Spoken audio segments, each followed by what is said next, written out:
మహిళలకి పేరు పేరున నా హృదయపూర్వక నమస్కారాలు. ఇక్కడికి వచ్చిన గ్రామ ప్రజలకు కూడా నమస్కారాలు. తర్వాత మీ అందరికీ తెలుసు, మన తెలుగుదేశం పార్టీ ఎవరు స్థాపించారండి? మొదలుపెట్టింది ఎవరు చెప్పండి మీరు?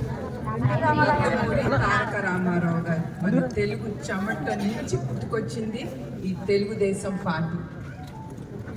ఆయన మెయిన్గా పేద ప్రజలకి ఆయన కిలో 2 రూపాయలు బియ్యం తీసుకొచ్చిన ఘనత ఆయనకే దక్కింది. అదే కాదు, పేద ప్రజల్ని ఎప్పుడు ఆయన మనసులో ఉండేవారు. అట్లానే వాళ్ళకి అంత సహాయం కూడా చేశారు.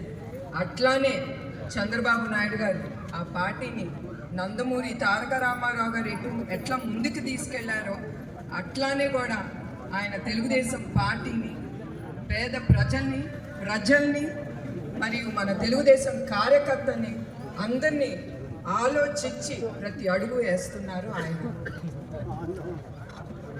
తర్వాత ఇప్పుడు వచ్చిన ప్రభుత్వం మీ అందరికీ తెలుసు, అరాచకాలే వాళ్ళు చేసేది.